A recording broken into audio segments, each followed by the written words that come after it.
Pada penghujung era Orde Baru, Presiden kedua Republik Indonesia, Soeharto, menggagas sebuah program transmigrasi dengan tujuan mengurangi kepadatan penduduk di kota besar. Program tersebut adalah pengembangan lahan gambut 1 juta hektar atau disebut dengan PLG. Salah satu yang menjadi hasil dari program tersebut adalah Desa Palengkau Jaya yang terletak di Kecamatan Kapuas Murung, Kabupaten Kapuas, Kalimantan Tengah. Desa ini menjadi tempat tinggal baru bagi para transmigran yang akan mendaftarkan diri. Pengembangan lahan gambut 1 juta hektar mulai dibuka pada tahun 1996. Masyarakat yang mendaftar pun tidak sedikit. Dari berbagai daerah, berbagai provinsi mendaftarkan dirinya dan bersedia dipindahkan ke daerah lain yang jauh dari kampung halaman.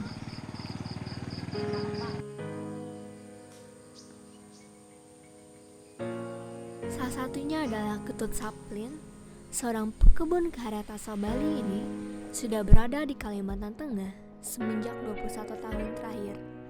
Dengan mengikuti program PLG, Ketut Saplin sampai di Kalimantan Tengah pada tahun 1996. Bermodalkan pengetahuan dan dana yang cukup, Saplin bersama istrinya dan kedua anaknya menyeberang ke Pulau Kalimantan.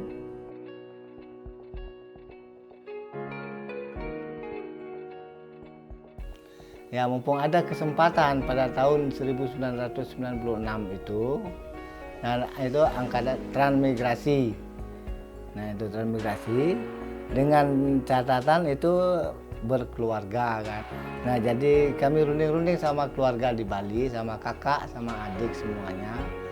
Ya, lebih ya kita terus diizinkan oleh orang tua untuk merantau ke Kalimantan. Nah, itu dengan menjadi transmigrasi. Waktu itu masih angkatan Pak Presiden Pak Soeharto waktu itu. Sesampainya di Kalimantan memang terus terang merasa kejut, kaget, oh kok gini Kalimantan ya. Nah, itu memang dalam hati itu ada pertanyaan seperti itu. Ya sering juga dengan sama kawan-kawan itu, oh ini ke Kalimantan, kayak saya bilang kan. Nah, memang pada awalnya nyamuk, malam, baru waktu siangnya ya santai aja, enak aja rasanya kan gitu kan. Begitu malam kami dikasih kelambu, yang kelambu kan. Wih, nyamuknya memang luar biasa. Awal-awalnya itu sekitar 1 bulannya memang hampir seperti nggak tahan kita rasanya gitu. Nah, ini menurut cerita dulu, orang-orang dulu kan gitu kan. Katanya bahwa kita orang Dayak kata telinga panjang-panjang kan gitu kan. Di samping itu bahkan bisa memakan manusia kan gitu ceritanya dulu kan. Ya, tapi kita, nah itu lalu kita berpikir, tidak mungkin kita secara kalau enggak kita mencari masalah, tidak mungkin kita dimakan kan. Saya berpikir begitu kan. Ya, pikir-pikir terus ada kawan-kawan, ayo kita sana aja lah, anggap cari pengalaman, kalau enggak tahan kita minta kembali kan gitu kan. Ya, nyatanya lah sampai sini lah. Terus terang warga-warga termasuk putra daerah di sini nih sampai sekarang inilah, dari dulu ternyata baik-baik seperti itu. Terus terang aja, terutama istilah putra daerah di sini kan belum pernah yang namanya cari masalah.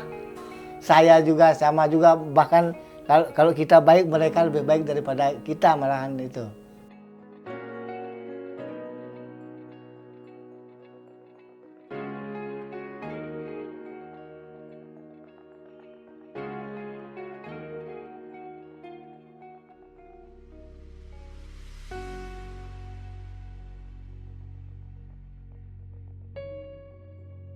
Adalah seorang pendidik yang mengajar di Sekolah Dasar Negeri 1 Palengkau Jaya, Darwis.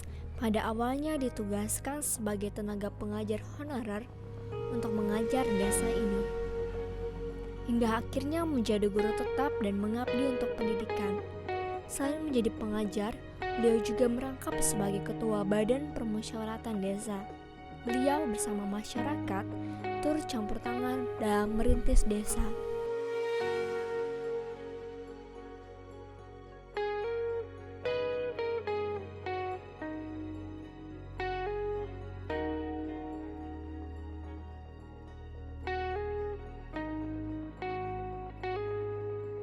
Transmigrasi ini sejak ditugaskan honor oleh Transmigrasi tahun 96. Tahun 96 surat tugasnya September kalau tidak salah tahun 96. Pertama kami datang ke sini tahun 96. Itu pertama pembukaan PLG 1 juta hektar. Itu memang bagus, pembukaan hutan namanya, semuanya terbuka, lahan hutan itu terbuka menjadi dibuat perumahan di lahan gambut. Kami tiba di sini juga ditugaskan untuk mendata siswa karena bidang kami guru pendidikan. Jadi mendata siswa. Nah, di situ yang taunya waktu itu hanya dari Nganjuk. Namun selanjutnya ternyata dari berbagai daerah. Jadi ada dari Jawa Timur, Jawa Barat, terus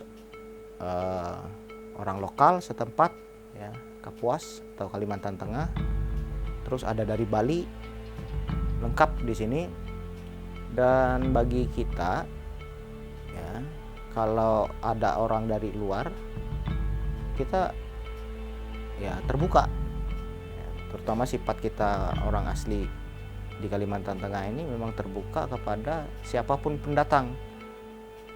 Karena orang Kalimantan Tengah, orang Dayak yang katanya dulu makan orang atau apa itu, mungkin dari cerita itu mereka agak takut, menakutkan mungkin Kalimantan Tengah. Padahal tidak seperti itu. Kalau dulunya itu waktu hutan dan lain sebagainya, zaman seperti orang bilang itu zaman asang, zaman baleh bunu, zaman kayau, ya mungkin saja. Tapi kan tidak seperti itu kalau sekarang. Apalagi dengan adanya transmigrasi ini, orang pendatang itu kita terbuka dan mereka tahu sifat-sifat kita sebagai orang Dayak, orang lokal yang menjaga kearifan, dan kita dengan orang pun tidak semena-mena. Kita ajarkan ke anak-anak itu ya mereka menghargai perbedaannya. Yang pertama karena mungkin di awal-awal waktu dulu memang ada bahasa-bahasa mereka itu yang asing bagi temannya. Nah, di situ kita jelaskan kepada mereka bahwa itulah bahasa di Indonesia. Nah, agamanya pun bisa berbeda. Jadi kita hargai. Begitu juga mereka berdoa dengan caranya masing-masing. Malah sekarang anak dari Jawa kadang bisa berbahasa Bali. Nah, begitu juga orang Dayaknya.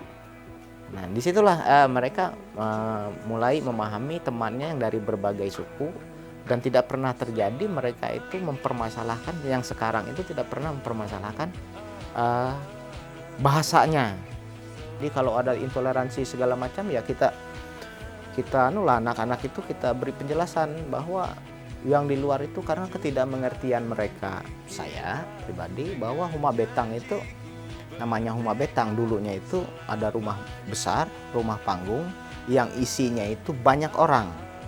Nah, di situ orang banyak itu dulu dia sudah banyak perbedaan di dalam Huma Betang itu. Bisa jadi seperti orang Dayak ini di dalam satu keluarga dia ada menganut berbagai macam agama. Seperti dulunya itu ada keharingan awalnya, terus anaknya kawin, tetap tinggal sama orang tua di rumah Betang itu, tetapi agamanya berbeda. Kita tidak mempermasalahkan, orang Dayak itu tidak pernah mempermasalahkan hal seperti itu. Artinya dia punya komitmen bahwa dia itu satu kesatuan keluarga yang besar dengan tidak mempermasalahkan suku, agama, dan ras. Toleransi sesama warga tentang perbedaan suku di desa Pringkau Jaya ini sangat baik, di mana kami merasa tidak ada sama sekali jurang pemisah antara suku satu dengan yang lainnya. Jadi sangat harmonis secara kekeluargaan. Memang dari awal, sejak transmigrasi sampai sekarang tetap harmonis dan baik sejak pembentukan dari awal dari 97 sampai sekarang tidak ada sama sekali perbedaan yang begitu. Jadi kami menolak sama sekali kalau ada hal-hal yang sifatnya memecah belah antara suku itu. Saya sebagai kepala desa, atas nama kepala desa dan atas nama pribadi keluarga sangat menjunjung tinggi keharmonisan itu, dan kami selalu membuat yang namanya bentuk silaturahmi antara suku-suku yang ada di sini, dan sampai sekarang terjalin dengan baik. Nah, kita sebagai orang Dayak memang untuk Huma Betang sendiri kita tetap jaga itu. Kita jati diri kita kalau sebagai orang Dayak, orang lokal, misalnya menikah dengan orang lain, umpamanya dari suku lain, ya setidak-tidaknya kita tetap melestarikan budaya kita, melestarikan sifat-sifat kita, sifat asli kita sebagai selaku orang Dayak.